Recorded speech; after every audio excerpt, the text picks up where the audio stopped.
পৃথিবীতে কেউ পরচর্চা করে সফল হতে পারেনি, সফল হয়েছে নিজেকে চর্চা করে। আত্মার জন্ম নেই না, এর কখনো মৃত্যু হয়। শরীর নষ্ট হয়ে গেল, আত্মা নষ্ট হয় না। যে ব্যক্তি পরিশ্রমের দ্বারা ধন সম্পত্তি অর্জন করে সে ব্যক্তি জানে কষ্ট কী। কিন্তু যে ব্যক্তি বিনা পরিশ্রমে সব কিছু পেয়ে যায় সে জানে না জীবনের বাস্তবতা কী। সব কিছুই ধ্বংস অনিবার্য। জড় জীব সব কিছুই নির্দিষ্ট জীবনচক্র আছে, কোনো কিছুই স্থায়ী বা অমর নয়।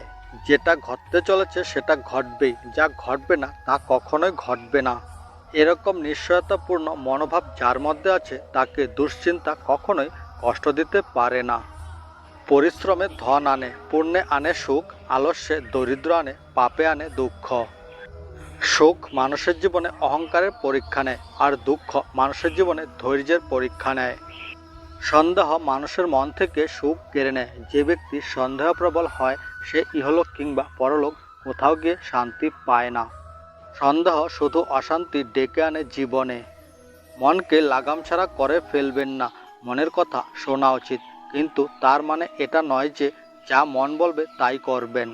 যার নিজের মনের উপর নিয়ন্ত্রণ নেই তার মনে তার জন্য সবচেয়ে বড় শত্রু। কাম, ক্রোধ আর লোভ ত্যাগ করুন।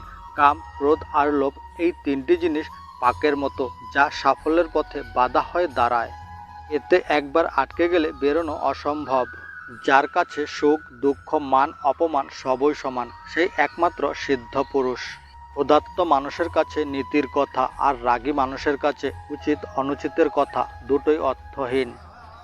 যে সব ইচ্ছাকে ত্যাগ করে দেয় এবং আমি ও আমার এই লালসাপূর্ণ ভাবনা থেকে মুক্ত হয়ে যায় সেই একমাত্র প্রকৃত শান্তি লাভ করে।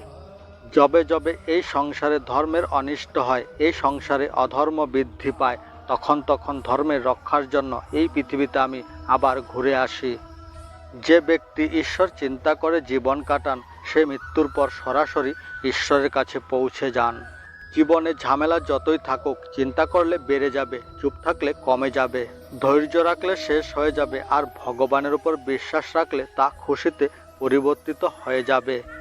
জীবনে অমরত্ব পেতে সম্মান অর্জন করতে শেখো, কারণ জীবন ক্ষণস্থায়ী কিন্তু ব্যক্তির অর্জিত সম্মান চিরস্থায়ী। আমরা জীবন নিয়ে যতই পরিকল্পনা করি না কেন সবশেষে সেটাই হবে যেটা ঈশ্বর চাইবে, আর সেটাই কল্যাণকর হবে।